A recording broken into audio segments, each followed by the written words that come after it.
बिस्मिल्लाहिर्रहमानिर्रहीम। अस्सलाम वालेकुम दोस्तों, मैं Areet Saleem. Welcome to my YouTube channel Novel Orchid. कैसे हैं आप सब लोग जी? तो गाइस आज हमने पढ़ना है दीदार इश्कम रिटन बाय अरीत शाह का ये नावल पढ़ना है। तो उससे पहले अगर आपने मेरे चैनल नावल ऑर्चिड को सब्सक्राइब नहीं किया तो सब्सक्राइब कर लें और साथ में बेल आइकन भी प्रेस कर लें ताकि आने वाली वीडियो आपको मिलती रहे।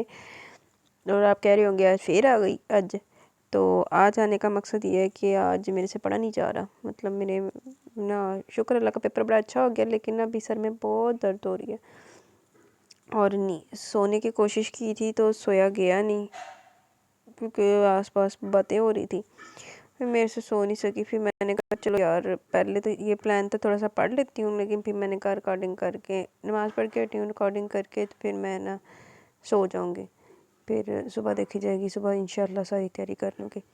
तो खैर आए पढ़ते हैं दीदार इश्कम रिटन बाय अरीत शाह। इस नावल की मुझे फरमाइश आई थी, मुझे उसका नाम नहीं याद, बंदी का क्या नाम था, आयशा या ईशा कुछ इस तरह का नाम था उस बंदी का, मुझे नाम नहीं याद। यार मुझे ना शक्लें याद रहती हैं किसी की, ना मुझे नाम याद रहते हैं। तो ये मैंने आपकी फरमाइश पूरी कर दी है। अब आपको चाहिए कि आप मुझे लंबा सा अच्छा सा रिव्यू दें इस पर। वो जो जिसने दियारे दिल पढ़ाया था उस बंदी ने तो मैंने कोई रिव्यू नहीं दिया भाई, मुझे बहुत मायूस किया आपने। लेकिन आप जिसकी फरमाइश पे ये पढ़ रही हूँ, आप काइंडली मुझे रिव्यू ज़रूर देना। और देखते हैं ये कब मुकता है। मुझे लगता है पेपर में ये चलेगा और इसको पढ़ने से शायद मेरा थोड़ा सा जेन सेट हो जाए, थोड़ा सा माइंड रिलैक्स कर जाए। तो आए पढ़ते हैं दीदार इश्कम रिटन बाय अरीत शाह। आपको पता होगा ये नावल पुलिस ऑफिसर बेस्ड पे है। हीरो पुलिस ऑफिसर है, रोमांटिक हीरो है, रोमांस आफ्टर मैरिज है, और हो रही देखी थीम सी मासूम हीरोइन है, और लव एट फर्स्ट साइट, ये बहुत सारी पेज पे। बाकी पढ़ते हैं तो आपको और पता चल जाएगा। Deedar Ishqam written by Areet Shah, first episode. उठ गई आरज़ू बीबी, खुल गई महारानी की आंख। अरे अभी वक्त ही क्या हुआ, सिर्फ सुबह के 7 ही तो बजे, अभी सो जाओ, अभी तक तो तुम्हारा सूरज तुलू नहीं हुआ बीबी। ताई अम्मी से जली कुटी सुनाते हुए बाहर आई। ताई अम्मी मैं तो सुबह से जाग रही हूँ, आप कमरे से निकली नहीं, शायद इसलिए आपको पता नहीं चला होगा। आरज़ू धीमी आवाज़ में मिनमिनाई। चलो हूँ फिर भी तो होएगी आरज़ू बीबी। चटाह आए चपेट पै गई। पिद्दी सी लड़की, तू मुझे गलत कहती है। ताई अम्मी गुस्से से आग बगोला होती इसके मुंह पर थप्पड़ मार के। नहीं ताई अम्मी, मैंने तो आपको गलत नहीं कहा, आरज़ू रोते हुए बोली। 2 टके की लड़की, तुम मुझसे ज़ुबान लड़ाती है, माँ बाप खुद तो मर गए इसे मेरे सर पर बांध के। तेरी ताई नूं बंदा ना चुल्हे दे विच पा के ना ते चुल्हे नूं तीर ला देवे, अग ला देवे ताई नूं। ना काम की ना काज की, दुश्मन अनाज की। चल बीबी रास्ता नाप अपना, फटाफट नाश्ता लगा यहाँ और तामिया को जगा। ताई अम्मी से हुक्म छाड़ती अंदर की तरफ चली गई और वो तामिया के कमरे की तरफ आई। अभी उठ जाए, बहुत वक्त हो गया, आरज़ू ने तामिया को जगाते हुए कहा। मनहूस कहेंगी, कितनी बार कहा सुबह सुबह अपनी गंदी शक्ल मत दिखाया कर मुझे। अल्लाह, यक ना शुद्ध दो शुद्ध, एक पहले ताई नहीं मान सी तो हुण तामिया बीबी भी उदां दी है। अब सारा दिन बुरा गुजरेगा। अल्लाह एडी तो डेडी डियाना रहंदी नहीं। किसने भेजा तुझे मेरे कमरे में? अम्मी ने, आज इनकी खबर लेती हूँ मैं। कितनी बार मना किया सुबह सुबह इस मेरे कमरे में ना भेजा करे, लेकिन फिर मुँह उठा के आ जाती है ये। एक तो पैदा होते ही अपने माँ बाप को खा गई, दूसरे हमारे गले पर पड़ गई। तामा के चलाने की आवाज़ बाहर आ रही थी। इस घर में इसकी सुबह ऐसी हुआ करती थी। हर कोई ऐसे इस पर अपनी भड़ास निकालता था क्योंकि इस घर में इसकी सिर्फ यही औकात थी। माँ बाप पैदा करके मर गए थे और इनके गले डाल दी गई थी इस घर में। वहाँ ताया अबू थे जो इसके अपने थे, जिन्होंने माँ बाप के मरने के बाद इसके सर पर हाथ रखा। 8 साल तक तो वो इस घर में रानी बनकर रही, लेकिन फिर ताया अबू को लकवा मार गया और फिर इस पर शुरू हुआ ये जुल्मों का सिलसिला। ताया अबू इसके लिए आवाज़ ना उठा सके और बाकी सारे खानदान में इतनी हिम्मत ही कहाँ थी कि एक यतीम का बोझ उठाते। वो नाश्ता लगाते अपने आंसू छुपाने की कोशिश करती, जबकि ताई अम्मी और तामिया एक दूसरे को देखकर मुस्कुरा रही थी, क्योंकि आज भी इनके दिल को कोड़े मारकर इन्होंने अपने दिल की तस्कीन पहुँचाई थी। लानत है ददे नीच लोग आते। रुक जाओ ओन बेटा, आज तुम्हारे नाना की बरसी है, मैंने एक छोटी सी कुरान ख्वानी रखवाई है, सभी बच्चे घर पर हैं, तुम भी आज काम पर मत जाओ। ताई अम्मी ने बहुत मोहब्बत से मुखातिब किया। एल एक एक ताई अम्मी एडी गंदी, तो एक ताई अम्मी दूजी एडी चंगी। मेरे यहाँ रुकने से आपकी देवरानी के अब्बा हजूर जिंदा हो जाएंगे? नहीं ना, रास्ता छोड़े मेरा, और आज के बाद इस तरह से रोकिए, इसे रोकिएगा नहीं, इस तरह से रोकिएगा नहीं। अच्छे से जानता हूँ मुझे रोकने के लिए किसने कहा है। इसने अंदर से आती जुबैदा बेगम को सख्त निगाह से देखा। मुझे आपकी देवरानी के महरूम अब्बा हजूर से कोई मतलब है और ना ही आपकी इस शो ऑफ से। ये सब तो सिर्फ एक बहाना है। सीधे सीधे कहे ना कि मोहल्ले की औरतों के सामने अपनी नई गाड़ी के चौंचले करने हैं। और जहाँ तक बात है कुरान ख्वानी की, अगर आप ये दिल से करवाती तो मैं ज़रूर आता। और एक बात याद रखिएगा, अपने मतलब के लिए अल्लाह का नाम इस्तेमाल करना छोड़ दें। अल्लाह बेइज्जती जो नहीं होगी ताईदी। आप रास्ता छोड़े मेरा, वैसे भी आपकी देवरानी के 4 बेटे हैं ही यहाँ, और मेरी ज़रूरत तो आपकी देवरानी को पहले भी नहीं थी और आगे भी नहीं होगी। वो इन्हें सख्त निगाहों से घूरता हुआ बाहर निकल गया। बड़ी मम्मी जी, ओन भाई तो चले गए, अब अकबर साहब की बेटी को कौन देखेगा? क्योंकि ये बात तो क्लियर है कि ओन भाई अपनी मर्ज़ी के खिलाफ शादी नहीं करेंगे। हानिया इनके करीब आकर बोली। इसीलिए तो चाहती थी कि ओन रुक जाए, लेकिन फिर भी ये काम पर चला गया। और जाओ जाकर समीर से कौन नई वाली गाड़ी अंदर गराज में खड़ी कर दे। हम कुरान ख्वानी कर रहे हैं, जुबैदा के अब्बा हुजूर के लिए कोई गाड़ी की शो ऑफ थोड़ी ना कर रहे हैं। अब जो भी था ओन की बात दिल पर असर कर गई थी। ठीक है, मैं समीर से कह देती हूँ। हानिया मुँह बनाती अंदर चलेगी। जुबैदा तुम दिल पर मत लेना, तुम्हें तो पता ही आजकल ज़रूर से ज़्यादा चिड़चिड़ा हुआ है। जानती हूँ भाभी, और ये भी जानती हूँ ये मेरी गलतियों का नतीजा है। जुबैदा दुपट्टे से आंसू साफ करती अंदर की तरफ बढ़ गई। तो जानती है तेरी करतूता नहीं बरा तो हाल होया है, तो फिर हुन मगरमच्छ दे आंसू क्यों बहा रही हैं बीबी? रिश्ता हमें मंजूर है, और एक बात सुन लो, एक फूटी कौड़ी नहीं है मेरे पास देने के लिए। रज़िया सामने बैठे बशीर को देखते हुए बोली। अरे रज़िया आपा, मुझे कुछ नहीं चाहिए, मुझे तो बस आरजू चाहिए। बस इस दिल में आरजू की आरजू है, पूरी कर दो ना। वो अपने सीने पर हाथ रखे लोफराना अंदाज में बोला। अपनी तामियादा कर दे हाँ इतना। अरे तो रिश्ता पक्का समझ, तेरी बहन तेरी ख्वाहिश को ज़रूर पूरा करेगी मेरे बच्चे। लेकिन मामू अब्बू मानेंगे इस रिश्ते के लिए? तामिया ने करीब होकर पूछा। अच्छा तामिया मामा, वाह तामिया तो नहीं हो सकता। वो कौन होता है ना मानने वाला? खुद तो बिस्तर पर पड़ा, वो कुछ नहीं कह सकता। तुम बिल्कुल परेशान मत हो, मेरी तरफ से रिश्ता पक्का है।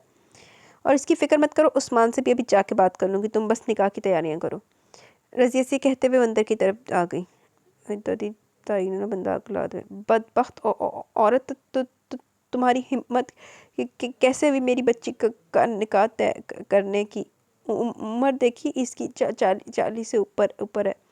मेरी बच्ची तो अभी 18 साल की भी नहीं हुई। अगले महीने हो जाएगी तुम्हारी लाडली 18 साल की। और वैसे भी आज ही निकाह करके हवाले नहीं करी, 1 महीना इंतज़ार करूँगी। जहाँ इतना बोझ उठाया वहाँ 1 महीना और सही, रज़िया ठठाई से बोली। अरे बदबख्त औरत, मुझे नहीं करनी अपनी बेटी की शादी तेरे भाई के साथ। वो अवारा आदमी मेरी बच्ची को बेच खाए। मैं अपनी बेटी की शादी ऐसे इंसान से करूँगा जो इसके काबिल होगा। तो अबू गुस्से से बोले। हाँ हाँ, बिस्तर पर लेटे लेटे सोचो और देखो अपनी बेटी के सुहाने ख्वाब। ऐसी लड़कियों के रिश्ते नहीं आते। वो तो मेरे भाई का एहसान मानो कि दिल आ गया इस पर।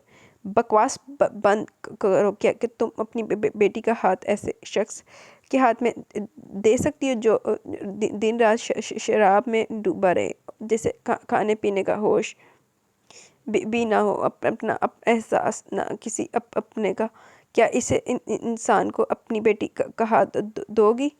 हाय हाय, इस मनहूस भतीजे के लिए तुम अपनी बेटी को बद्दुआ दे रहे हो? ज़रा शर्म करो। रज़िया हाथ मलते हुए बोली। तू शर्म ना करी, बाकी सारा जहान शर्म कर लवे। मैं किसी को बद्दुआएं नहीं दे रहा। बस मुझे ये रिश्ता मंजूर नहीं।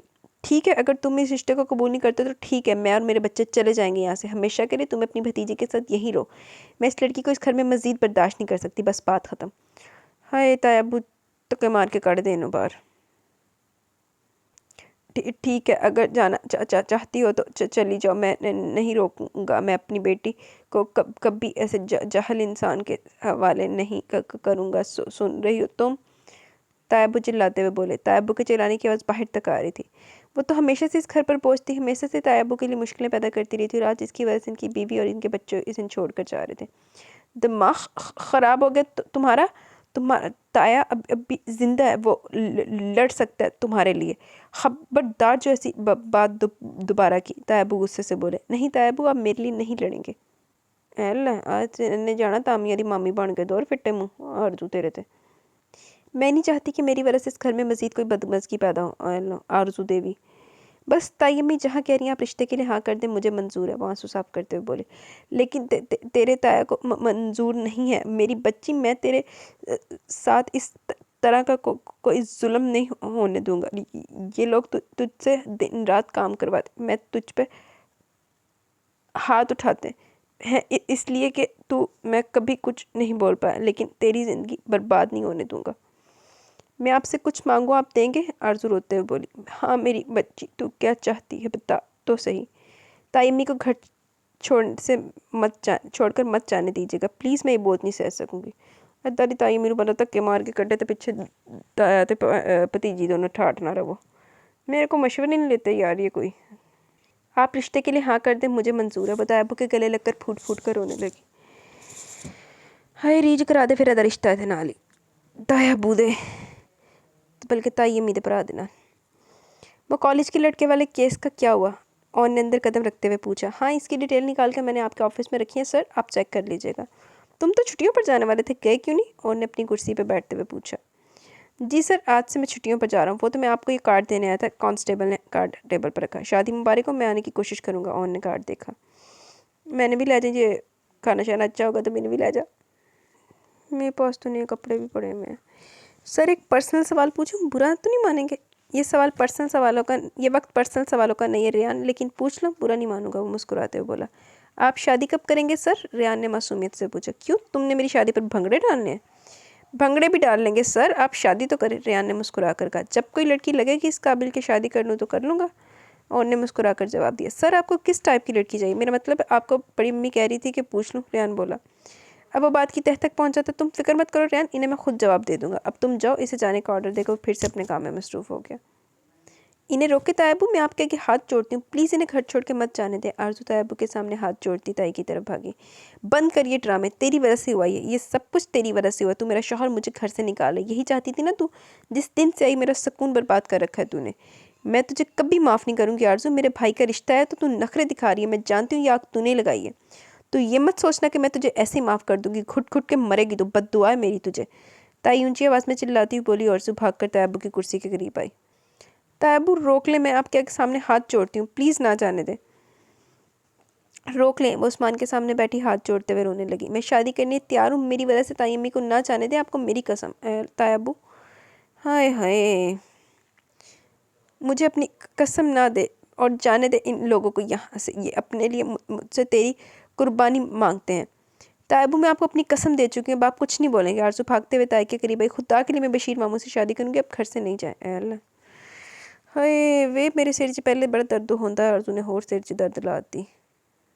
इतनी अच्छी बन के मैं शादी के लिए तैयार हूँ, आप बेशक आज इन्हें बुलाकर मेरा निकाह पढ़ा दे, पर आप ये घर छोड़कर मत जाएं। रज़िया ने फातिहाना नज़रों से अपने शौहर को देखा।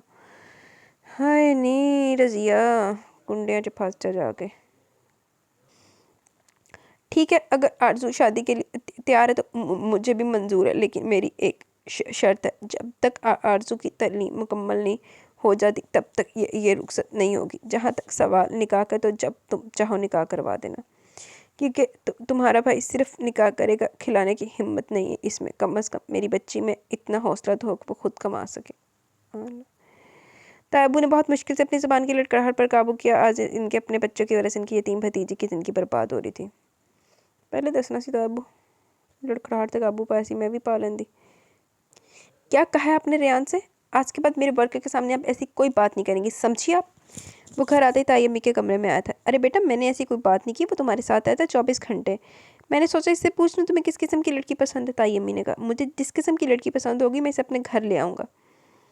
इसलिए बेहतर होगा कि आप इस मामले में सबसे दूर रहें। आई बात समझ में? इनकी आंखों में आंखें डालकर कहता अपने कमरे में चला गया, जबकि ताई अम्मी जुबैदा के कमरे में ही आखिरी से इसके बेटे का पैगाम जो देना था। ताई अम्मी वैसे ना पैगाम रसानी भी चंगी बेइज्जती करा लेंदी।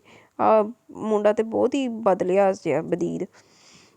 ये घर राहत साहब का था, जिनके दो ही बेटे थे, खालिद और खालिक। इन दोनों की शादी इसी खानदान में हुई थी।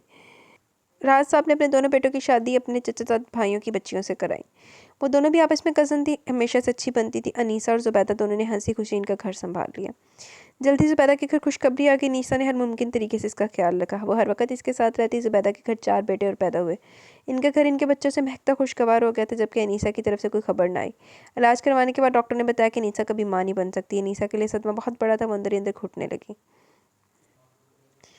इसे जुबैदा के बच्चे अच्छे लगते थे, वो इनके साथ वक्त गुजारना चाहती थी, लेकिन जुबैदा को अपने बच्चों को अपने साथ लगाने की आदत थी। इसे पसंद नहीं था कि इसके बच्चों को कोई दूसरा इससे ज़्यादा प्यार करे, इसलिए आहिस्ता आहिस्ता इसे बेऔलादी के ताने मारने लगी। अल्लाह, दौर फिट मुझे जुबैदा तेरे थे।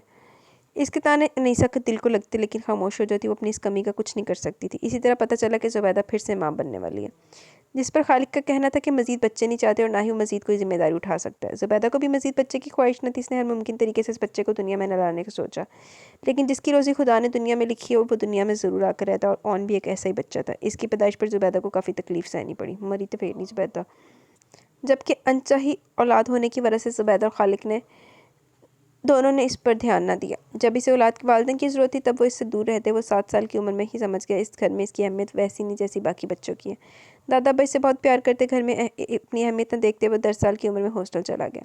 वो घर नहीं आता था। इसे सब लोग अजीब सी चिढ़ थी।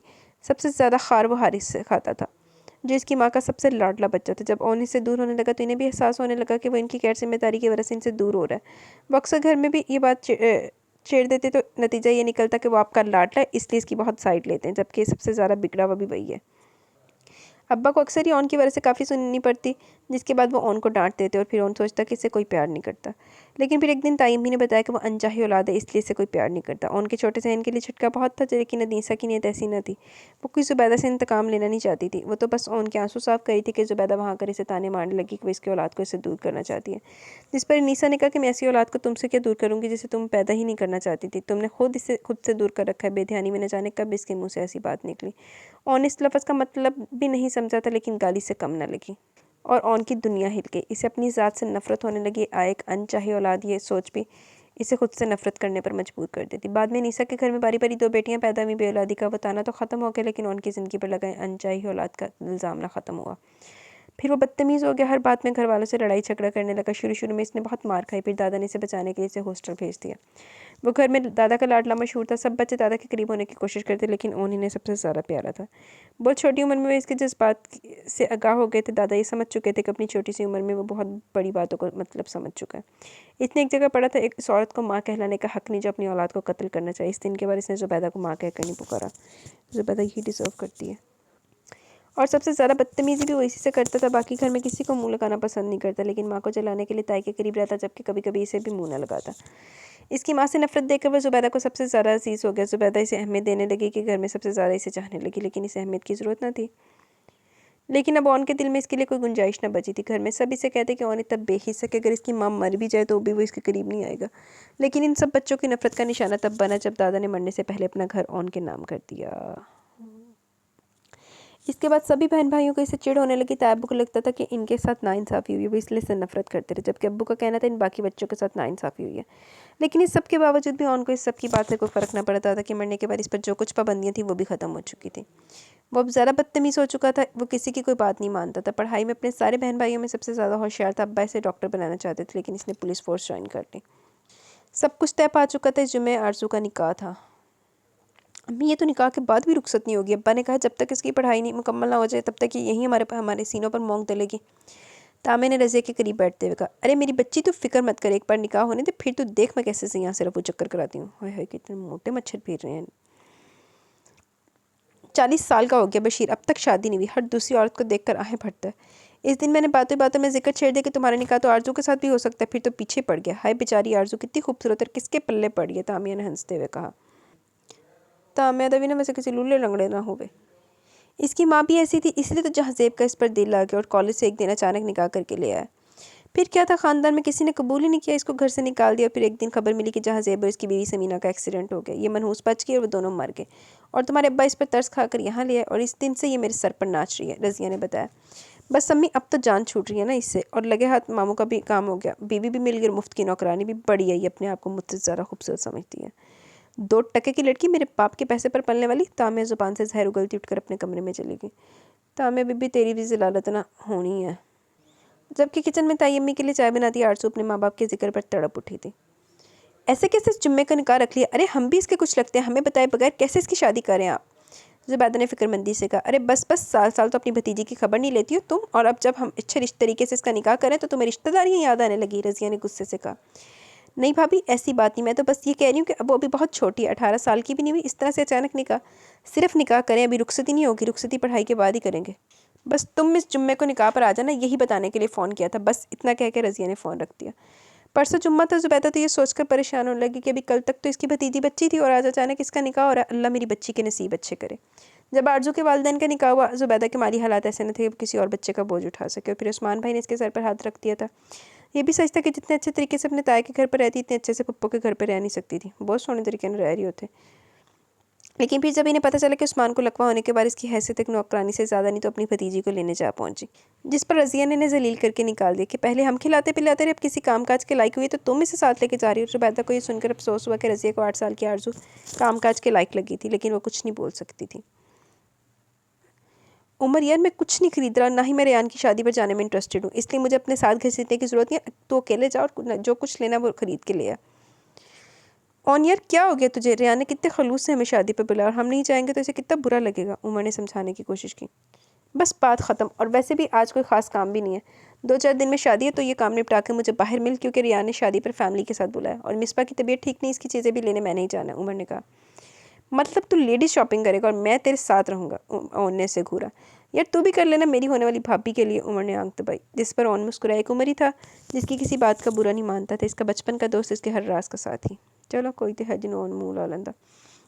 हाँ, हम पैसे पेड़ पर रुकते हैं ना कि तुम्हें उठाकर दे दें। दिन ब दिन इसके खर्चे बढ़ते जा रहे हैं, कभी दाखिले के पैसे, कभी दाखिले के फॉर्म के पैसे, कभी ये फ़ोटो के पैसे। तायमी ने बड़ी मुश्किल से अपने दुपट्टे के साथ बांधे 200 रुपये निकाल कर इसकी तरफ फेंके और अम्मी को इसे पैसे देते देख तामिया जल्दी से बाहर आई। तामिया भी प्लीज़ मेरे साथ चले, मुझे पासपोर्ट साइज़ पिक्चर बनवाकर दाखिले के फॉर्म पर लगानी है। इस सोमवार को आखिरी डेट है, इसके बाद मेरा दाखिला नहीं जाएगा। आरजू ने बेबसी से कहा। हाँ अम्मी, जुमे को इसका निकाह है, मुझे भी कोई नया सूट दिलवा दें। मैं पुराने कपड़े थोड़ी ना पहनूंगी अपने मामू की शादी में। तामिया ने लाड से इसके गले में बाहें डाली। हाँ ठीक कहती है, मैं तुझे देती हूँ पैसे, तो अपने लिए 2 सूट ले लेना और इसके लिए भी निकाह का एक नया सूट लेना। आखिर अपने भाई की होने वाली बीवी का सोच कर तायमी को थोड़ा सा ख्याल आ ही गया।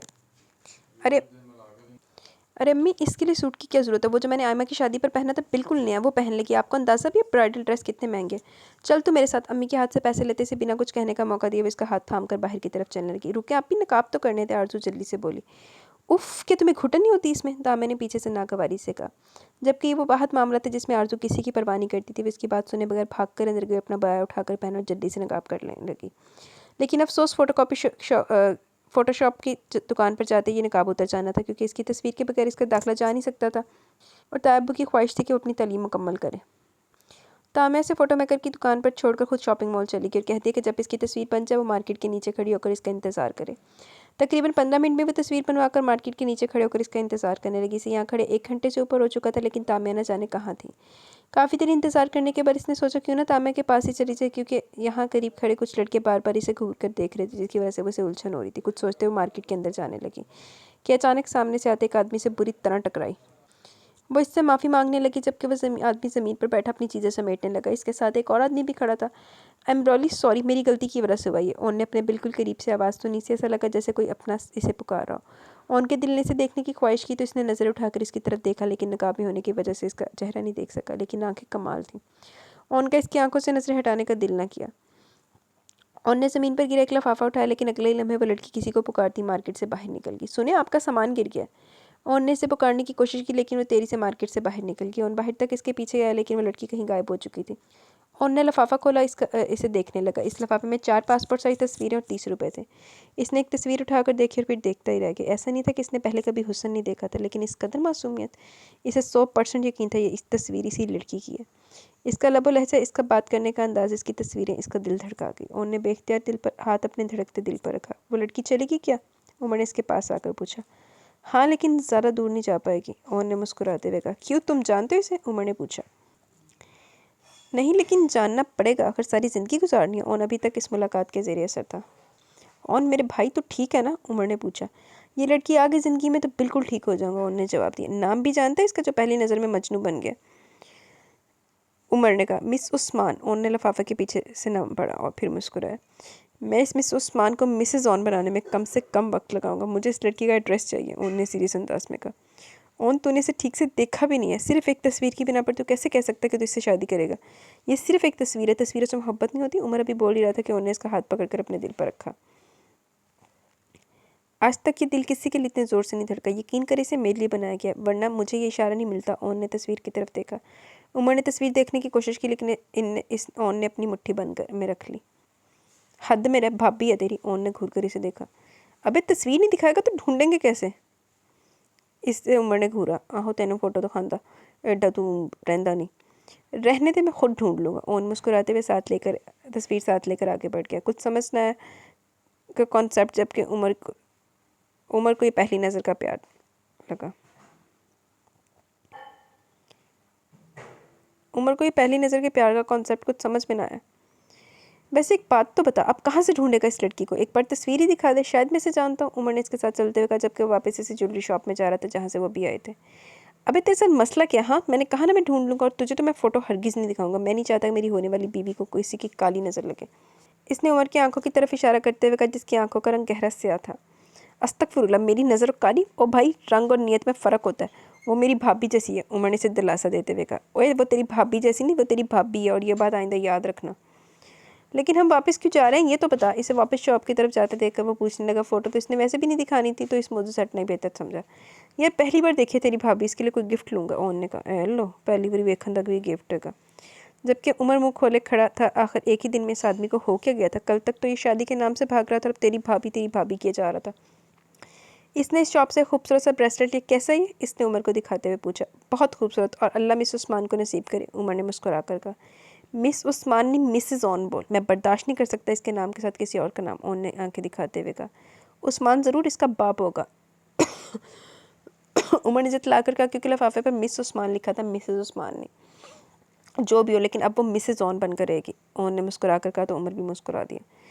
हाँ, ये बेगानी शादी में अब्दुल्ला दवाना तो बर्दाश्त नहीं कर सकता था ना। एक तुम ही तो हो जो दुनिया में पर्दा करती हो। मैं कहती हूँ इतना बड़ा बुर्का साथ उठाकर चलने की ज़रूरत क्या है? तामिया से अपने साथ चलाते हुए शर्मिंदा हो रही थी, क्योंकि एक बहुत ही खूबसूरत लड़का इसके पीछे आ रहा था, जिससे नंबर लेने के मरहले वो अदा कर चुकी थी।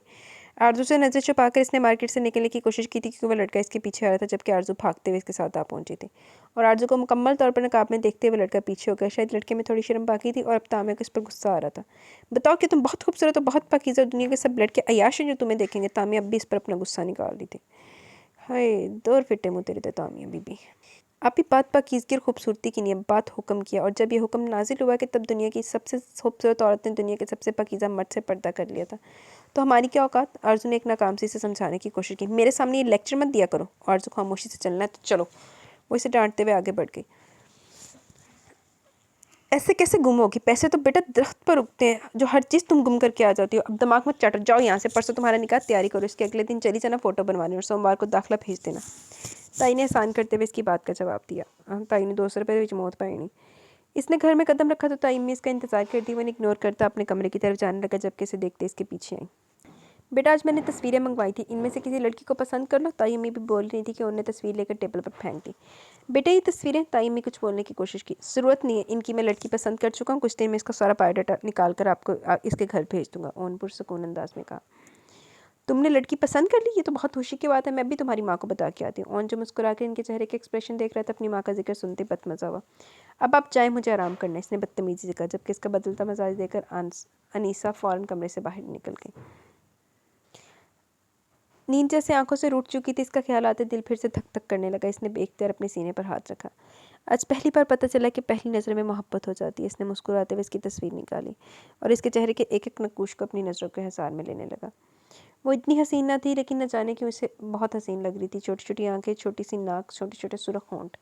इसकी उम्र कम थी, शायद ही वो 18 साल की थी, मगर कोई बात नहीं, शादी के बाद लड़कियां बड़ी हो ही जाती हैं। वो मुस्कुराए। और मुझे कौन सी शादी की बहुत जल्दी है, बस निकाह हो जाए, शादी 2-3 साल बाद भी कर लेंगे, बस अपना हक जताना है इस पर। वो मुस्कुराते हुए एक बार फिर से इसके नकूश देखने लगा। इसे खानदान का सबसे खूबसूरत नौजवान कहा जाता था, इस बात का इसे गरूर भी था। अक्सर इसकी माँ इसकी नज़र उतारती हुए अपनी माँ को कितनी बार जता चुका था। आपकी मेहरबानी तो ये हसीन चेहरा दुनिया में ही ना आता। अपनी माँ को ताना मारने का कोई मौका हाथ से जाने नहीं देता था। आज जुम्मा था, सारे बच्चे घर से गायब थे, सवाए उनके। वो नाइट ड्यूटी होने की वजह से अब आराम कर रहा था। जुबैदा के दिमाग से निकल गया कि आज आरजू का निकाह, वरना रात को वो समीर को बता देती थी तो इसे वहाँ ले जाता। इन्होंने समीर को फ़ोन किया जबकि वो इस्लामाबाद जा रहा था। अब मजबूर होकर वो उनके कमरे में आई, ताकि लेकिन पलट आई। वो जानती थी उन्होंने जलील करके कमरे से निकालेगा। वो सुबह से इसके कमरे के कितने चक्कर लगा काट चुकी थी, लेकिन इसे जगाने की हिम्मत ना हुई। लेकिन इस बार जब वो इसके कमरे के करीब आई, तो कमरे के अंदर से आवाज़ आ रही थी। शायद वो फ़ोन पर किसी से बात कर रहा था। हाँ यार, तामिया उस्मान नाम था इस लड़की का। इसने कुरानदाजी में भी हिस्सा लिया था। मैंने इन्फॉर्मेशन निकाली, इसका नंबर भी है यहाँ पर। उमर ने सुबह सुबह इसे गुड न्यूज़ दी। तुझे यकीन है ये वही लड़की है? ओन ने फिर पूछा। अरे हाँ यार, यहाँ कुरानदाजी में काशी डिज़ाइनर की ड्रेस सेल हो रही थी, और यहाँ मिस तामिया ने मिस उस्मान लिखवाया। उमर ने सब कुछ कंफर्म करके इसे खबर दी। आई लव यू उमर, ओन ने नारा लगाते हुए कहा। हाँ हाँ हाँ, ये लव यू मेरी भाभी के लिए रख, और जल्दी से मुझे दोपहर का लंच करवा। इसी कंडीशन पर नंबर दूंगा तेरे पास, सिर्फ 3 घंटे होटल पहुंचने के लिए, तब तक मेरी ड्यूटी ख़त्म हो जाएगी। ओके मेरी जान, मैं थोड़ी देर में तैयार होके आता हूँ। तैयार होने चला गया। ओन ने खुशी खुशी कहा। और बेटा मुझे तुमसे ज़रूरी काम है। वो दरवाजे की तरफ बढ़ रहा था जब पीछे से ज़ुबैदा आई। आई एम सॉरी, मैं आपका काम नहीं कर सकता, वो सर्द मोहरी से कहता फिर जाने लगा। बेटा मेरी बात सुनो, बहुत ज़रूरी काम है, प्लीज़ मेरी मदद कर दो। समीर घर पर नहीं है और आज तुम्हारे महरूम मामू की बेटी का निकाह है। मेरा वहाँ जाना बहुत ज़रूरी है, 1 घंटे में निकाह शुरू हो जाएगा। अगर तुम मुझे वहाँ पर छुड़वा दो तो। ज़ुबैदा नज़रें नीचे झुकाए किसी मुजरिम की तरह ऐसे काम बता रही थी। ओके फ़ाइन, चले, वो एहसान जताने वाले अंदाज में बोला। बहुत शुक्रिया बेटा, मैं अभी सामान लेकर आती हूँ। ज़ुबैदा खुशी से अंदर चली गई, जबकि ओन ये सोच रहा था कि वो इनकार क्यों नहीं कर पाया। वो तो तेनों नसीब लेके जा रहे आरज़ू ते निकाह ते जिन्हों तू तामिया समझी बैठा है। बेटा अंदर चलो ना, तुम्हारे मामू का घर है। ज़ुबैदा ने गाड़ी से उतरते हुए कहा। नहीं, मुझे कहीं नहीं जाना। इसे ठीक से याद नहीं था कि शायद वो बचपन में यहाँ कभी आया हो। बेटा तुम्हारे मामू खुद माजूर है, वो नहीं हमारे घर आ सकते, और तुम भी कभी इस तरफ नहीं आए हो। आज अपने मामू से मुलाकात कर लो। मैंने कहा ना मैं इंटरेस्टेड नहीं हूँ। जाएँ आप और जल्दी से काम निपटा के वापस आएँ। अगर आपको आने में ज़्यादा वक्त लगेगा तो मैं थोड़ी देर के बाद वापस आ जाऊँगा। मुझे कुछ काम है, इसी उम्र से मिलने जाना था। वो खुद भी नहीं जानता था इस औरत की इतनी परवाह क्यों करता था। वो इसके साथ बदतमीज़ी करता था, ठीक से बात नहीं करता था। तुम कहीं मत जाओ, मैं थोड़ी देर में वापस आ जाऊँगी, बस निकाह होते ही मैं आ जाऊँगी। इसका मुँह बदलते देखकर ज़ुबैदा अंदर चली गई, जबकि गाड़ी एक साइड पर लगा था वहीं इसका इंतजार करने लगा। वापसी का सफ़र लंबा था और गाड़ी सिर्फ समीर और रॉन के पास थी। समीर अपने काम से गाड़ी लेकर इस्लामाबाद जा चुका था। कहाँ ये बस और रिक्शों के धक्के खाती। और ना चाहते हुए भी इसकी परवाह करता था। शायद ये बात वो खुद भी नहीं जानता था। अम्मी ज़रा बाहर तो देखे, पुप्पो का बेटा कितना प्यारा है। तामिया ने अभी जाकर दरवाजे से बाहर देखा था, जहाँ वो अपनी बड़ी सी गाड़ी लिए खड़ा था। तामिया जो हर खूबसूरत मर्द देखकर इसके पीछे पड़ जाती थी, यहाँ तो इसकी अपनी सगी पुप्पो का बेटा था। अरे चुप कर, समीर होगा, अभी शादी हुई है इसकी, अम्मी ने इसे घूरते हुए कहा। अरे समीर नहीं, ये कोई और ही है, देखे तो सही, ये पुप्पो का पुलिस वाला बेटा है। तामिया ने बाहर की तरफ इशारा किया। अरे ज़ुबैदा ओन को लाई थी तो अंदर भी ले आती, बाहर क्यों खड़ा कर दिया। रज़िया जानती थी ओन इसे मुँह नहीं लगाता। रज़िया ने भी बाहर खड़े ओन को देखा, जो न सिर्फ इसकी सोच से ज़्यादा खूबसूरत था, बल्कि इन्होंने तो तामिया के लिए इसे ऐसे पसंद भी कर लिया। हम तो जब भी तुम्हारे घर आते हैं ये तो मिलता ही नहीं है हमसे। नहीं भाभी, मैं ज़्यादा देर नहीं रुकूंगी, वो भी अंदर नहीं आएगा, बस निकाह की रस्म शुरू हो जाए तो मैं वापस चली जाऊँगी। ज़ुबैदा ने कहा। हाँ बस बशीर आ जाए, हम सादगी से निकाह करेंगे, रज़िया कहते हुए बैठी। लेकिन भाभी पहले लड़के से तो मिले, किसके साथ निकाह कर रहे हैं। आरजू का। अभी आरजू इसे चाय दे के गई थी। इसके चेहरे पर ज़ुबैदा को कोई खुशी नजर नहीं आई। अरे जाना पहचाना एतबार का लड़का, मैं अपने भाई बशीर का रिश्ता लाई हूँ। रज़िया ने बड़े स्टाइल से इसके सर पर धमाका किया। आपका दिमाग तो ख़राब नहीं हो गया? उम्र देखें इसकी, 24 घंटे तो नशे में रहता है, वो जुआ खेलता है। आपने हमारी आरजू को इसके साथ, आपने ऐसा सोचा भी कैसे? भाभी मैं ये नहीं होने दूंगी। मैं अभी आरजू को यहाँ से लेकर जा रही हूँ। ज़ुबैदा तो भड़क ही उठी। वो अपने लाडले भाई की आखिरी निशानी को इस तरह से बर्बाद तो नहीं होने देगी। ए बिब्बी, आवाज़ कम रख। तू मेरे घर पर खड़ी तो शुक्र कर कि मैंने अपने भाई को लिए तेरी भतीजी का रिश्ता मांग लिया, वरना इसे कौन पूछता था। रज़िया ने थाटते हुए कहा। क्यों नहीं, एक से बढ़कर एक रिश्ता मिलेगा। मैं खुद अपनी भतीजी की शादी कर लूँगी, लेकिन आपके नशई और जवारी भाई से मेरी बच्ची की शादी नहीं होगी। मैं आरजू को अपने साथ ले जाऊँगी। ऐसे कैसे अपने साथ ले जाओगी? ये इस घर से तब निकलेगी जब इसका निकाह होगा। तुम्हारे घर में जवान बेटे हैं, इस घर में भेजकर मैंने अपनी बदनामी थोड़ी ना करवानी। और मैं तो वादा कर चुकी हूँ, अपने भाई से रिश्ता हो चुका है। वैसे भी इतने साल खिलाया पिलाया, अब अच्छे तरीके से शादी भी करें। इस वक्त तो किसी ने हाथ ना रखा, कहीं यतीम भतीजी पर आ गए हैं बड़े बन के।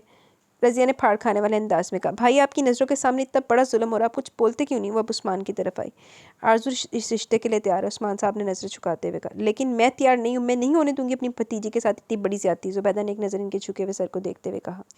इतनी बड़ी ज़्यादती हुई है तो बेटा जो तुम भी अपने साथ लाई हो, पढ़वाओ निकाह इसके साथ और ले जाओ इस साथ। नहीं, अब ज़ुबान से एक लफ्ज़ नहीं निकलेगा। अरे कैसे निकलेगा? मैं तो समझती नहीं, जैसे आरजू को नौकरानी बनाकर अपने साथ लेके जा रही है ये। अभी मेरा भाई आएगा और निकाह होगा, खबरदार जो किसी ने एक लफ्ज़ भी कहा। और अगर तुम्हें इतनी आग लग रही है तो अपने बेटे से निकाह पढ़वाओ और ले जाओ साथ। वो जानती थी उनको इसे मुंह लगाएगा नहीं, वो आसानी से इसका निकाह बशीर के साथ करवा देंगी, जिसके बाद आरजू का इस घर में थोड़ा बहुत हिस्सा है वो भी इन्हें घर में ही रहेगा। क्योंकि बशीर जो 24 घंटे नशे में रहता है, उस्मान का कहना था कि आरजू के हिस्से में जो थोड़ी बहुत ज़मीन आती है वो इसके जहेज़ में देंगे। इसके बाद ही रज़िया ने बशीर को आरजू के ख्वाब दिखाना शुरू कर दिए थे। रज़िया ने तो ना वैसे ना बंदा अगला दवे। मैं बेबस हूँ, कुछ नहीं कर सकता, उस्मान ने नज़रें नीची कर रखते हुए कहा। लेकिन मैं बेबस नहीं हूँ, मेरा ओन आरजू से निकाह करेगा, मैं इससे बात करती हूँ। ज़ुबैदा ने उठकर बाहर जाते हुए कहा। अभी यही मुँह लेकर वापस आए कि बेटा मुँह लगाता है नहीं इसे, और ये चलिए इसका निकाह करवाने। ओन का निकाह तो मेरी तामिया के साथ होगा। रज़िया ने बड़बड़ाते हुए कहा। इसे यकीन था कि ओन इससे शादी के लिए कभी तैयार नहीं होगा। वो जल्दी से इसके घर से निकल कर ओन की गाड़ी की तरफ आई। हो गया निकाह, चले वापस? ओन ने गाड़ी का दरवाज़ा खोलते हुए कहा। ओन बेटा, वो आरजू के साथ ज़्यादती करें, वो इसका निकाह इससे बड़ी उम्र के आदमी से करवा रहे हैं। बहुत जुल्म हो रहा है मेरी मासूम भतीजी के साथ, प्लीज़ मेरी मदद करो, मैं तुम्हारे आगे हाथ जोड़ती हूँ। ज़ुबैदा जानती थी कि उनका भी इस तरह से राज़ी नहीं होगा, लेकिन वो अपनी मासूम भतीजी के साथ इतना बड़ा जुल्म भी नहीं होने देख सकती थी। मुझसे क्या उम्मीद रखती हैं आप? ओन ने पूछा। ओन मैं इसे यहाँ से लेके जाना चाहती हूँ, लेकिन भाभी कहती है जब तक इसका निकाह नहीं होगा इसे यहाँ से नहीं जाने देंगी। तुम तो जानते हो कैसी औरत है, पूरे ख़ानदान में हमें बदनाम कर देगी। लेकिन अगर तुम इसके साथ निकाह कर लो, दिमाग तो ख़राब नहीं होगा? मैं क्यों किसी के साथ भी निकाह कर लूँ? होगी आपकी मासूम भतीजी, मेरी कुछ नहीं लगती। वो कैसे किसी से निकाह कर ले, वो तो इससे निकाह करेगा जिससे वो मोहब्बत करता है। बेटा मेरी बात को समझने की कोशिश करो, आरजू के साथ बहुत जुल्म हो रहा है, मैं तुम्हारे आगे हाथ जोड़ती हूँ। आप चाहे कुछ भी करें, मैं ये निकाह नहीं करूँगा। मेरा ना इस लड़की से कोई ताल्लुक है और ना ही इस पर होने वाले जुल्म से। पता नहीं मैं यहाँ आया ही क्यों। मैं किसी और को पसंद करता हूँ, मैं इस तरह से किसी से शादी नहीं कर सकता। ओन ने जान छुड़ाने वाले अंदाज में कहा। बेटा खुदा के लिए मेरी बात को समझने की कोशिश करो। अगर तुमने ये निकाह ना किया तो मैं जानती हूँ तुम किसी और को पसंद करते हो। एक मिनट, अगर मैंने ना किया तो क्या मतलब है इस बात का? और आपसे आप ये भी जानती है कि मैं किसी और को पसंद करता हूँ। अगर मेरी जगह यहाँ समीर होता तो क्या आप इसका भी किसी के साथ इस तरह से निकाह कर देती? एक बार आपको समीर की बीवी का ख्याल नहीं आता ना आपको इसका ख्याल। इसी तरह से मेरी मोहब्बत का ख्याल करें। मैं इस लड़की से शादी करूँगा जिसे मैं पसंद करता हूँ। ओन ने गुस्से से कहा। बेटा तुम इसी लड़की से शादी कर लेना, लेकिन फ़िलहाल वक्ती तौर पर तुम आरजू को अपना लो। इसकी शादी बशीर से करवा देंगे, जो 24 घंटे नशे में रहता है, जुआ खेलता है, ना अपना कोई ठिकाना है। कहाँ लेके जाएगा वो मेरी मासूम आरजू को? बेटा मैं तुम्हारे सामने हाथ जोड़ती हूँ, मैं तुम्हारे पैर पकड़ती हूँ। ये लो मेरे सर की चादर का थोड़ा लिहाज कर लो। ज़ुबैदा ने हार मानते हुए अपने सर से दुपट्टा उतार कर इसके कदमों में रखना चाहा। दिमाग ख़राब हो गया आपका? क्या कर रही हैं आप? ओन ने जल्दी से इसकी चादर को थामा। ज़ुबैदा फूट फूट कर रोने लगी। ठीक है, लेकिन इस लड़की से मेरा कोई ताल्लुक नहीं होगा। ये सब कुछ खत्म होते मैं इसे तलाक दे दूंगा और मेरी जान छूट जाएगी। मैं इसकी शक्ल भी नहीं देखूंगा। मैं नहीं चाहता कि मैं अपनी मोहब्बत के साथ किसी किस्म की कोई बेवफाई करूं। उन्होंने शर्त रखी। मुझे मंजूर है बेटा, बस तुम ये निकाह कर लो। ज़ुबैदा की जैसे जान में जान आई। निकाह की रस्म अदा हो चुकी थी। आरज़ू अब तक यकीन न कर पाई कि इसका निकाह मामू से नहीं बल्कि किसी और से हुआ है। इसने तो आज तक ऑन को न देखा था, ना ही कभी ऑन इनके घर आया था, ना ही ताई अम्मी इसे कहीं जाने देती थी। आरज़ू को ये सब कुछ एक ख्वाब जैसा लग रहा था कि हकीकी दुनिया में भी इस तरह के मौत से हुआ करते हैं। इसके पप्पो इसके लिए किसी फरिश्ते से कम साबित न हुई और आरज़ू अब मिसेज़ ऑन बन गई थी। आरज़ू ने बस एक नज़र ही ऑन को देखा। है बे जिन्हों तू मिसेज़ ऑन बनाने वास्ते बेताब सी, हुण अल्लाह ने बिन मांगे तेरी बना दी है, लेकिन तेन हुण इज्जत नहीं पचनी मैनूं लगदा। इसे अभी तक अपनी किस्मत पर यकीन है। थोड़ी देर पहले इसका निकाह हुआ था। इसका निकाह बशीर मामू से नहीं बल्कि पप्पो के बेटे से हुआ था। क्या अब भी मौत से होते हैं? हाँ होते हैं इसकी ज़िंदगी में। ये आज जो हुआ था किसी मौत से कम तो ना था। इसकी शादी इसके पप्पो के बेटे के साथ ये कोई आम सी बात तो ना थी। इसके करीब खड़ी ताई अम्मी जो अफसोस से अपने हाथ मल रही थी, कभी अपनी बेटी को देखती तो कभी इसे कमीनी की किस्मत देखो लिखवा के आई है। बैठे बिठाए इतना खूबसूरत दूल्हा मिल गया, ऊपर से पुलिस वाला। और मैंने तो सुना कि पप्पो का घर भी इसी के नाम लिखा हुआ। तामे ने सरदार फटते हुए कहा। इसकी तो बैठे बिठाए लॉटरी लगी। ताई अम्मी को अफसोस हो रहा था। किस्मत हो तो ऐसी हो, वरना ना हो। अभी इसके दिल को मंजिल मिले वक्त ही कितना हुआ था कि अभी 3 दिन तो पहले इसने इस लड़की को देखा था। जैसे देखते इसका दिल अपनी रफ्तार से धड़कना भूल कर एक अलग ही रफ्तार पर धड़कने लगा था। वो जो कभी किसी लड़की के साथ फ्लर्ट करने के बारे में सोचता भी नहीं था कि कल जिसके लिए वो अपनी तमाम तरह वफाएं रखता है, अपनी बीवी को क्या मुंह दिखाएगा? वो आज किसी और के साथ निकाह कर चुका है। इसने अभी तक नज़र उठा के सामने न देखा। घूंघट में मौजूद वो लड़की से इसकी मोहब्बत की दुश्मन लग रही थी। बेशक इस सब में इस मासूम लड़की की कोई गलती ना होगी। इसके साथ भी तो जुल्म हो रहा था, लेकिन वो भी तो बेकसूर था। वो तो किसी और को चाहता था, कोई इसकी ज़िंदगी में शामिल हो रहा था। वो तो इसी लड़की को चाहता था जिसे सोचते हुए इसके चेहरे पर मुस्कुराहट आ जाती थी। वो कैसे इसे भुलाकर अपनी ज़िंदगी के बारे में आगे सोचता। इसने हमेशा अपनी ज़िंदगी में आने वाले अपने हमसफ़र को लेकर बहुत सारे ख्वाब सजाए थे। वो हमेशा अपनी बीवी से वफादार रहना चाहता था। वो हमेशा से अपनी मनपसंद लड़की से शादी करना चाहता था। वो अपनी बीवी को यह एहसास दिलाना चाहते थे कि इसकी तमाम तर वफ़ाएँ सिर्फ इसी के लिए। वो ना चाहते हुए भी इस लड़की के साथ बेवफ़ाई कर चुका था जिसे पहली नज़र में अपना दिल दे बैठा। लेकिन इसने सोच लिया था वो इस लड़की को कभी वो मुकाम नहीं देकर जिसने इसको और किसी और को दे दिया। वो घर जाते तलाक के बारे में बात करना चाहता था। सारे मरले तय हो गए थे। ऑन तो निकाह के बाद फ़ौरन ही बाहर निकलकर गाड़ी में अपनी माँ का इंतज़ार करने लगा। इसे यकीन था इसकी माँ इसे जानती है, वो इस लड़की को अपने साथ लाने की गलती नहीं करेगी। लेकिन ये निकाह तो हुआ ही इसी वजह से तक ताकि इस लड़की को यहाँ से निकाला जा सके। मतलब कि ये लड़की इनके साथ इनके घर जाएगी। थोड़ी देर के बाद तायब्बू के सीने से लगाकर फूट फूट कर रोने लगी।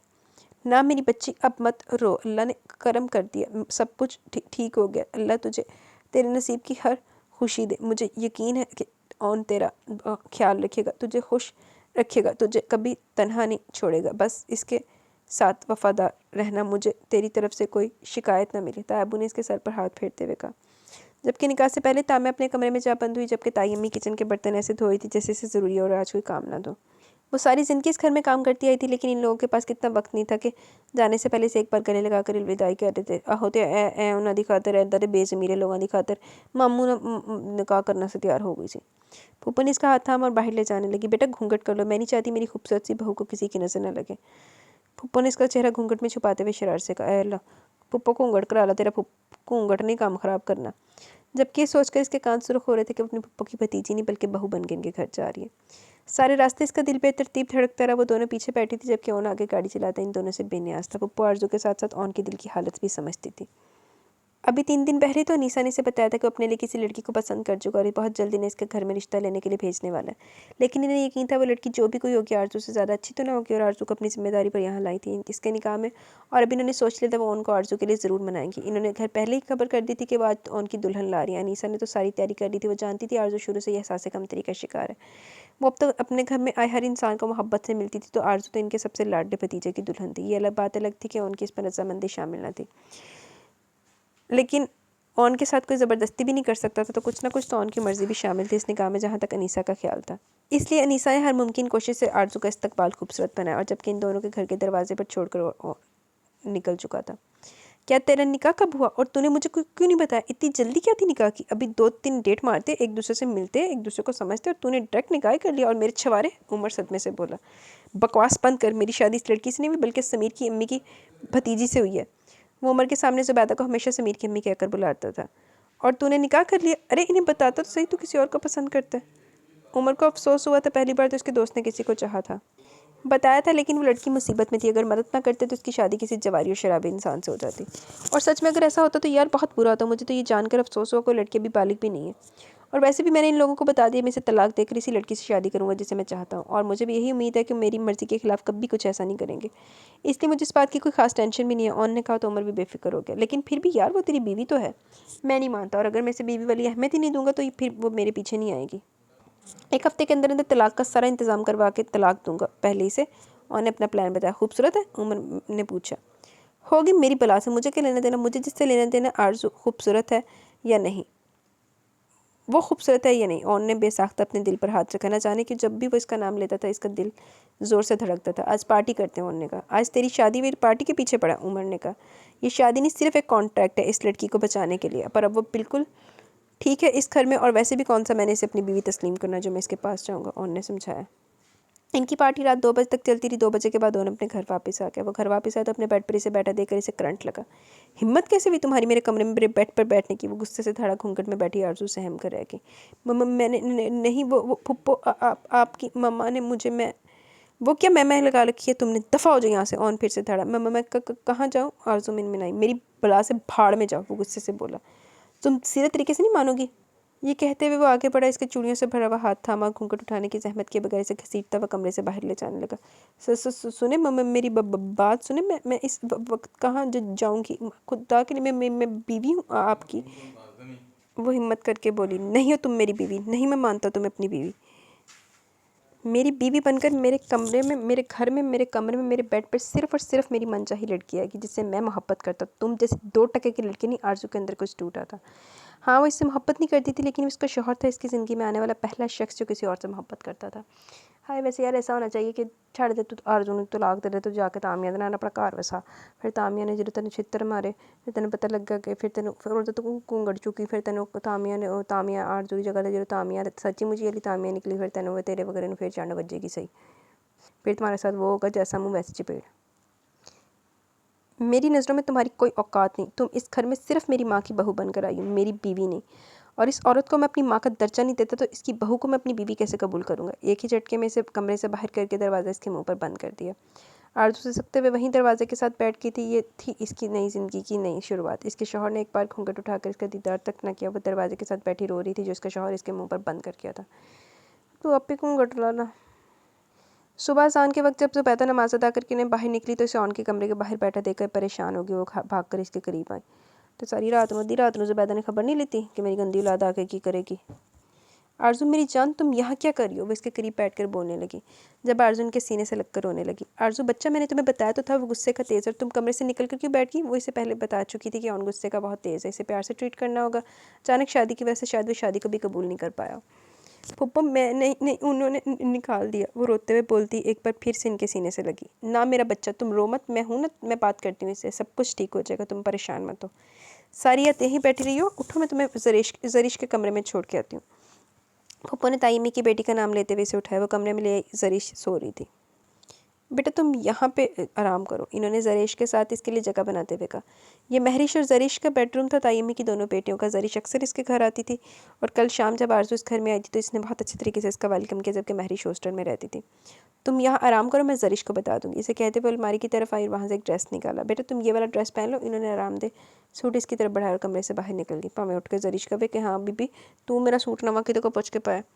पप्पू ने कल रात इसे उनके कमरे में बिठाने से पहले बताया था वो गुस्से का थोड़ा तेज़ है और हो सकता है कि अचानक शादी को कबूल ना कर पाए, लेकिन इसे सब्र से काम लेना होगा। इसने उनके सामने कहा भी था कि वो इसकी बीवी इसका कमरा छोड़कर कहाँ जाएगी, लेकिन उन्होंने इसकी एक बात ना सुनी। लेकिन कल रात उन्होंने इसे कहा कि वो किसी और से मोहब्बत करता है, किसी और से शादी करेगा। ये बात इसके दिल को बहुत बुरी लगी थी, मतलब कि ना चाहते हुए वो किसी और की जगह आ गई थी, या किसी और की जगह थी, इसने अपने घर बसाने से पहले ही किसी और का घर खराब कर दिया था। इसकी शादी तो वैसे भी बशीर मामू के साथ होने वाली थी, लेकिन उनके साथ ज्यादती हुई। उन तो कितना खूबसूरत था, इसके साथ इसी की जैसी कोई लड़की सूट करती है और इसकी शक्ल नाकाबिले कबूल। ये बात तामियापी से उठते बैठते बताती थी। अपने सांसें कमतरी दूर कर दी सी तामियापी तेरी। अगर वो गलती से कभी अपने आप को खूबसूरत कह भी देती, तामिया इसकी शक्ल से इतने नुक्स निकालती, वो खुद ही परेशान हो जाती कि वो इतनी बदसूरत है और इससे मिला भी तो कौन, इतना खूबसूरत मर्द। वो शायद नहीं, यकीनन इसके काबिल नहीं थी, इसीलिए तो इसने इसकी शक्ल तक देखना चाहिए। यकीनन वो अपनी तरह किसी खूबसूरत लड़की को पसंद करता होगा। यही सब सोचते हुए न जाने कब इसकी आंख लग गई। इसका दरवाज़ा मुसलसल बज रहा था। इतनी सुबह जब इसकी कोई नींद पर बात करता था इसे बहुत गुस्सा आता था। वो गुस्से से उठा और दरवाजे की तरफ आया। आप सुबह सुबह यहाँ क्यों आई हैं? इसने ज़ुबैदा को देखते हुए कहा। वो सुबह के 5:30 बजे इसके सामने खड़ी थी। और तुम कहते थे ना कि तुम कर्ज चुकाना चाहते हो मेरा। मैंने तुम्हें मैंने तुम्हें जन्म दिया, इस दुनिया में लाई, तुम कीमत देना चाहते हो ना मेरी इस तकलीफ़ की जो मैंने तुम्हें इस दुनिया में लाते हुए सही थी। और उनको जब भी गुस्सा आता तो अपनी माँ से इस तरह से बात करता था। वो अक्सर कहता था वो इसकी ममता की कीमत देगा जो इसे इस दुनिया में लाई, इसकी कीमत देगा। लेकिन ये अल्फाज वो गुस्से में कहता था, शायद इसे तकलीफ पहुंचाने के लिए। लेकिन इसे अंदाज़ा न था वो इस बात को इस हद तक सीरियसली ले रही हैं। जी हाँ, मैं आपका कोई एहसान नहीं रखना चाहता, बताइए क्या कीमत है आपके एहसान की। वो भी सीरियस होकर इनसे पूछने लगा। मैं चाहती हूँ तुम आरजू को 1 साल तक अपनी बीवी बनाकर रखो। तुम इसे हमारे बीच का एक कॉन्ट्रैक्ट समझ लो। अगर 1 साल तक आरजू तुम्हें अपने काबिल न लगी तो इसे छोड़ देना। मैं बहुत मानसिक से यहाँ लाई हूँ। मैं जानती हूँ तुम किसी और लड़की को चाहते हो, इसलिए किसी और को ना अपनाना तुम्हारे लिए बहुत मुश्किल है। लेकिन मैं फिर भी तुम्हें कहती हूँ सिर्फ 1 साल के लिए आरजू को मौका दो। अगर वो तुम्हारे दिल में अपने लिए जगह नहीं बना सकी तो बेशक इसे छोड़ देना। लेकिन आरजू इतनी बेमोल नहीं कि तुम कल की रात जब लड़की 1000 ख्वाब सजाकर अपने शौहर के सेहत जाती है, इस रात तुम इसे कमरे से बाहर निकाल दो। मेरा एहसान चुकाना चाहते हो ना, तो मेरी आरजू को अपना लो। तुम यही समझना कि मैंने तुम्हें जन्म दिया ही नहीं, मैं तुम्हारी माँ हूँ ही नहीं। तो ये कीमत है आपकी ममता की। वो तंजिया मुस्कुराहट से बोला। मुझे मंजूर है, लेकिन जब तक वो 18 की नहीं हो जाती मेरे कमरे में नहीं रहेगी। ऑन ने इसका एहसान चुकाने के लिए अगले ही सेकंड में फैसला कर लिया। अगर इसे ऑन की परवाह नहीं थी तो वो इसकी परवाह क्यों पड़ता। अगर वो एक आम सी लड़की के लिए अपनी ममता की कीमत लगा सकती तो वो क्यों पीछे हटता। वो तो वैसे भी इसका एहसान उतारना चाहता था। नहीं, वो लड़की तुम्हारे साथ तुम्हारे कमरे में रहेगी, वो तुम्हारे निकाह में और तुम्हारे साथ ही रहेगी। तुम्हारा 1 साल का वक्त आज रात से शुरू होगा। अगर चुका सकते हो मेरी ममता की कीमत तो चुका दो। न चाहते हुए ज़ुबैदा की आंखों में आंसू बहने लगे। लेकिन सामने वालों को इसके आंसू की परवाह थी, ना ही इसके जज्बात की। सभी घर वाले आरजू से बहुत मोहब्बत से पेश आ रहे थे, खासकर खालिद और खालिक ने इसे बहुत अहमियत दी थी। वो तो इसे अपनी बेटी कह रहे थे। समीर और हारिस जो शुरू से इसके फेवरेट कज़न थे, अब तो वो खुलकर इसके बात कर सकती थी। अब इसे ये डर नहीं था कि ताई अम्मी इसे किस निगाह से देख रही हैं। जबकि आज आरजू के इस घर में आने की खुशी में समीर और हारिस ने काम से छुट्टी कर ली थी। हानिया से भी इसकी अच्छी खासी दोस्ती हो चुकी थी। हानिया और समीर की शादी को भी मुश्किल 2 माह हुए थे, जिसकी वजह से ज़्यादातर यंग पार्टी समीर और हानिया पर नजर रखे हुए थी। इन दोनों की दुर्गत बनाने में वो सब हमेशा पेश रहते, जिस पर हानिया शर्माई शर्माई कभी इधर घूमती तो कभी उधर, जबकि समीर बेशर्मों की सारी हदें पार किए हुए था। इसका कहना था हानिया इसकी पर्सनल प्रॉपर्टी, वो जब चाहे इसे देखे। इस घर में सबका अपना ही अंदाज था, लेकिन न जाने ऑन किस पर क्या था। वो तो इस घर का लगता ही नहीं था। यहाँ सब प्यार मोहब्बत से मिलजुल कर रहने वाले, और एक वो था जो सबसे अलग अपनी दुनिया में मगन था। हर कोई अपनी तरफ से सफाइयाँ पेश कर रहा था कि ऑन फिलहाल इस शादी को कबूल नहीं कर पा रहा, जबकि आरजू को तो जैसे ऑन से कोई मतलब ही न था। वो तो यहाँ आकर आज़ाद हो गई थी, चाहे जिस जगह चाहे बैठे उठे, कोई रोक टोक ना थी। पप्पा का तो इसे काम को तो हाथ तक नहीं लगाने दे रही थी, जबकि घर में इसकी 4 जेठानियाँ थी जो इसे डराने की नाकाम कोशिश कर चुकी थी। अरूसा ने कहा था, बेटा तुम्हारी शादी ज़रा पुरानी हो जाए फिर देखना कैसे तुमसे पूरे घर का पोछा लगवाती हूँ और सबसे बड़ी जेठानी होने का फ़र्ज़ निभाती हूँ। जबकि आरजू को इसकी शक्ल से ही पता चल चुका था वो सिर्फ इसे डरा रही है, जबकि वो सब तो बहुत प्यार करने वाली थी। इस घर में सिर्फ ऑन ही था जिसे ना इसकी परवाह थी और ना ही घर में किसी और की। अब तक तो इसे भी ऑन की परवाह न थी, लेकिन अब पप्पो ने आकर इसे बताया कि वो आज रात ऑन के कमरे में सोएगी। अभी कल की बेइज्जती वो भूली कहाँ थी कि पप्पो ने इसे एक और इम्तिहान में डाल दिया। वो रात बहुत देर से घर है, इसके दिमाग में एक जंग छिड़ी हुई थी। वो बहुत कोशिश के बावजूद भी इस नंबर पर फ़ोन नहीं कर सका जो उमर ने इसे देख कर गया था। वो हमेशा से सोचता रहता वो जिस लड़की से शादी करेगा इसके साथ वफादार रहेगा, और यही वो सोच थी जिसके आड़े आ रही थी। वो चाहकर भी तामिया को फ़ोन नहीं कर पाया था। वो कमरे में आया तो इसे एहसास हुआ इसके अलावा कमरे में कोई और भी, ऐसे वॉशरूम से आवाज़ आई। यानी कि लड़की इसके कमरे में आ चुकी थी, लेकिन वो इसे अहमियत नहीं देना चाहता था। वो जानता था इस रिश्ते के लिए जितनी इसके साथ ज़बरदस्ती की गई, जितना वो इस शादी से नाखुश है, इतनी वो भी इस रिश्ते को कबूल नहीं कर पाएगी। और वैसे भी इसकी उम्र ही क्या थी जो खुशी खुशी इसके कमरे में आती। वो तो शायद इस रिश्ते का मतलब भी नहीं समझती थी जो इन दोनों के बीच में जुड़ चुका था। लेकिन फिर भी ओन अपने दिल को ज़रा सख्त करते हुए कमरे की लाइट ऑफ करके बेड पर लेट गया। वो चाहता था वो इससे बात कर ले, लेकिन फिलहाल नहीं हो सकता था। आज बात करने का वो कुछ और ही मतलब ना निकाले। और वैसे भी इस छोटी सी लड़की के जहन में ऐसी कोई बात नहीं डालना चाहता था जिससे इसकी आगे की ज़िंदगी ख़राब हो। वो जैसे वॉशरूम से बाहर निकली, कमरा रोशनी में नहा गया। ओन ने इसके साइड से करवट में रखी थी। वो आहिस्ता आहिस्ता कदम उठाती बेड की तरफ आ रही थी जब ओन ने अपने करीब से तकिया उठाकर ज़मीन पर फेंका। जहाँ जगह मिलती है वहाँ जाकर सो जाओ, इस बेड पर तुम्हारे लिए कोई जगह नहीं है। हाय हाय, इन्हें जो तेन देखना ना, मैं हूँ चाहनी इन वेखे अजनियाँ बड़ियाँ बड़ियाँ गल्लां कर रहा ना, फिर हम कहा कि बड़ी बड़ी बातें करते थे। मैं चाहती हूँ यार इसको छोड़ के तामिया से कर, यार तुम्हारी स्टैंडर्ड की तामिया ही है। ऑन कहता हुआ कंबल अपने ऊपर तान चुका था। वो कितनी देर इसे ऐसे लेटा हुआ देखती रही, फिर पूरे कमरे में नजर आई जहाँ इसे सोने के लिए कुछ भी ना था। फिर जहाँ उनने तकिया फेंका था वहीं कलीन पर बैठ गई। कलीन अच्छा खासा मोटा था, वो आसानी से यहाँ सो सकती थी, मतलब कि आप सोने के लिए इस अकड़ों की मिन्नतें करने की कोई ज़रूरत ना थी। वो तकिया ठीक करती आराम से वहाँ लेट गई, जबकि इसकी चूड़ी और पायल की छन सारी रात उनको एक सेकंड बिना सोने दिया। वो 3 बार तो इसका दिल चाह के इसका हाथ पकड़कर कमरे से बाहर निकाला है। थोड़ी देर के बाद इसे कमरे में जब थोड़ी रोशनी महसूस हुई तो वॉशरूम के दरवाजे की तरफ देखा। इसे एक बार फिर से उठना पड़ा क्योंकि कमरे में रोशनी इसकी बर्दाश्त से बाहर थी। इसकी वजह से वो सो नहीं सकता था। अपने आप को तकिए के हवाले किए न जाने कितनी देर में काम कोशिश करता रहा। फिर सुबह की अजानों के करीब आरजू अपने शाही बिस्तर से उठकर बाहर निकल गई। फिर जाके बेचारे उनकी कहीं आंख लगी, और इस तरह आरजू ने बिना इससे कुछ कहे अपना बदला ले लिया, और इस बदले से वो खुद भी अनजान थी। सुबह आरजू बाहर आई तो पप्पो वज़ू कर रही थी। वो भी इनके साथ आकर वज़ू करने लगी। रात कैसी गुजरी बेटा? पप्पो का पहला सवाल यही था। पप्पो ने पता अपने गंदी औलाद दी खसना था। और ने गुस्सा तो नहीं किया? फिर से तुम्हें डांटा तो नहीं? तुम्हें कुछ उल्टा सीधा तो नहीं कहा? पप्पो ने अपना डर बयान किया। नहीं, बस तकिया उठाकर ज़मीन पर फेंक दी और बोले कि तुम्हें जहाँ जगह मिलती है जाकर सो जाओ। और फिर मुझे कालीन इतना अच्छा लगा कि मैं इसी पर सो गई। यकीन माने बहुत मज़ा आया। एकदम खुली जगह थी, ना गिरने का डर ना ही बिस्तर ख़त्म होने का डर। वो बड़े मज़े से बताती वज़ू कर रही थी, जबकि पप्पो को ऐसा लगा जैसे इनके सर पर किसी ने बम फोड़ा। लेकिन अब वो उनको ये नहीं कह सकती थी कि वो इसे अपने साथ बेड पर सुला। बेटा ये बात तुम घर में किसी को मत बताना। क्यों पप्पो? क्या सब आपसे वैसे ही कालीन मांगेंगे जो ओन जी के कमरे में? आरजू ने अपने दिमाग के घोड़े दौड़ाते हुए पूछा। है ना, खोता ही है, पूरा खोता जे ना। नहीं, पर तुम किसी से कुछ मत कहना। अगर कोई भी तुमसे इस बारे में कुछ पूछे तो कोई जवाब ना देना, ठीक है? फुप्पो ने इसकी नासमझी पर मुस्कुराते हुए समझाया, वरना कल तक तो वो उनका भी अपना भाई समझ रही थी। है ना, ते मामू नू, जिस पर सबने इसे समझाया निकाह होने के बाद इसका भाई नहीं हो बल्कि इसका शौहर, और भाई कहने से निकाह टूट जाता है। इसके बाद आरजू को ये परेशानी होने लगी कि वो तो इससे इतना बुरा बड़ा है तो वो इसे क्या कहकर पुकारेगी? नाम तो इसका ले नहीं सकती। अल्लाह। और न जाने कब अपने बेडरूम से निकला और घर से भी निकल गया। वो कब आता था कब जाता था आरजू को कुछ पता भी नहीं चलता था। वो तो सबके साथ मगन थी। इसे अपने बहन भाई मिल गए थे, जेठानी, माँ बाप। इसे तो अब किसी चीज़ की कमी न रही थी। और जहाँ तक कौन का सवाल है तो कौन की जरूरत भी ना थी। लेकिन इस घर में वो इसी के नाम से आई थी। पहले घर में सब हानिया को छेड़ते थे, आज इसकी बारी थी। लेकिन इस सब की बातों में वो भी इनके साथ कह के लगाकर हंसने लगती, जिस पर सभी इसे अपने अपने मुंह खोल कर देखने लगी। लेकिन फिर पप्पू ने इन सबको डांट कर मना भी कर दिया। हारिस आरजू को अपने साथ दाखिला भेजने के लिए फ़ोटो बनवाने लाया था। निकाह के बाद तो वो भूल ही चुकी थी कि इसे आगे पढ़ने का मौका मिल गया। लेकिन जब बातों ही बातों में इसने जिक्र किया मंडे को इसकी आखिरी डेट है तो हारिस फ़ौरन खड़ा हो गया और ये भी कहा वो कॉलेज जाया कर। इसका दूसरा कॉलेज यहाँ से बहुत दूर था, इसलिए हारिस ने माइग्रेशन का मशवरा दिया था। वो चाहता था कि वो मैरिज वाले कॉलेज में एडमिशन ले ले, लेकिन मैरिज कॉलेज के करीब होने के बावजूद हॉस्टल में रहती थी। इसका कहना था वो घर में ठीक से नहीं पढ़ पा रही और वहाँ हॉस्टल में इसकी फ्रेंड्स भी हैं जिनके साथ वो पढ़ाई में ज़्यादा अच्छे से ध्यान दे सकती, जबकि पढ़ाई में इसके बहुत अच्छा होने की वजह से घर में किसी को भी इस बात पर एतराज़ भी ना था। और फिर अगले महीने में जरीश की शादी थी, जिसकी वजह से घर में काफ़ी हल्ला गुल्ला था। वो 4-5 दिनों से रात घर नहीं आया। रात वो तो दिन में भी कभी घर का चक्कर न लगा था। आरजू काफ़ी हद तक बेफिक्र थी, लेकिन इसके बावजूद भी उसके बेड पर नहीं सोती थी। वो रोज़ाना ज़मीन पर ही सोती। पप्पो के कहने के मुताबिक इसने किसी को इस बात का जिक्र न किया, लेकिन उनका जाना फिर वापस लाना इस बात को जाहिर कर रहा था कि इन दोनों में सब कुछ ठीक नहीं। और इस वक्त नाइट ड्यूटी सड़क पे गाड़ियाँ चेक करवा रहा था। वो आने वाले जाने वाली हर गाड़ी पर नज़र रखे हुए गाड़ी की मुकम्मल चेकिंग कर रहा था। पिछले 4-5 दिनों से इसकी यही रूटीन थी। वो दिन रात ड्यूटी पर था। ऑन थक जाता तो उमर आ जाता, उमर थक जाता तो ऑन इसकी जगह संभाल लेता। इसकी चेकिंग की वजह ये थी कि बहुत बड़े आदमी की बेटी अपने घर से भाग गई थी। इसे नफरत थी ऐसी लड़कियों से जो खुद तो इस तरह से घर से भागकर अपनी इज्जत को दो कौड़ी का करती थी, अपने पीछे अपने घर वालों को अजियत में छोड़ जाती। और अगर ये लड़की मेरी बहन बेटी होती ना, कसम से गोली मार देता। ना किस तरह पागलों की तरह ढूंढ रहा था। और इसके बाप ने क्या इरशाद फरमाया, सुना तुमने, मेरी बेटी नादान है, वो तो ये सब कुछ समझती नहीं।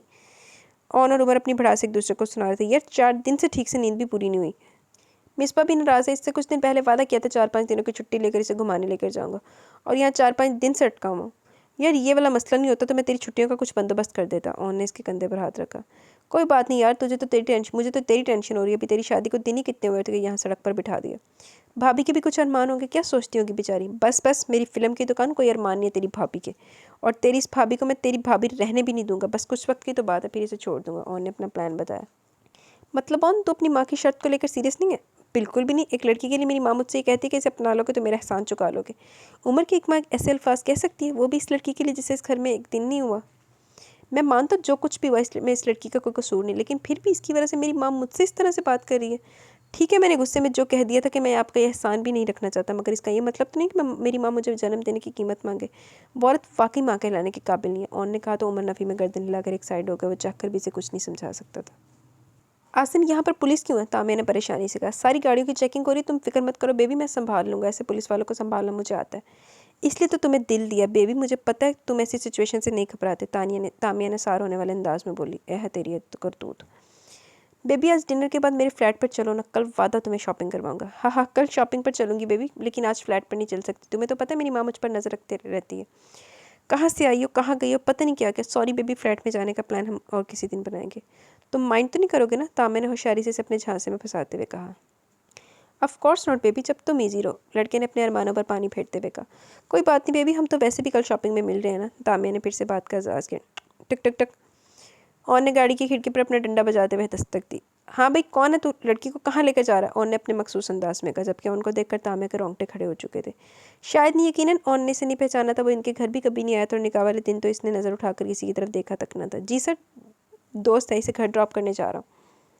तो अपनी दोस्त को रात के 10:30 बजे घर ड्रॉप करने जा रहा है, और ये कौन सा वक्त है अबे दोस्तों से मिलने का? चल निकल बाहर। और दोस्त मैडम, तुम भी निकलो बाहर। ये दोस्ती के नाम पर क्या करो तुम लोग, सब समझ में आता है। सर जाने देना, शरीफ लड़की बेकार में बदनाम हो जाएगी। लड़के ने इसके हाथ में नोट थमाते हुए कहा। अगर इतनी शरीफ होती तो आधी रात को सड़कों पर ना मिलती। बहुत देखें ऐसी शरीफ शादी। मैडम बाहर निकलो, उन्होंने नोट इसके मुंह पर मारते हुए कहा। सर प्लीज़ जाने दीजिए ना, इस लड़की का घर पहुंचना बहुत ज़रूरी है। सर जैसा आप समझ रहे हैं वैसा कुछ भी नहीं है। इस लड़के ने लड़की की तरफ इशारा किया जो अपना मुंह छुपाए खड़ी थी।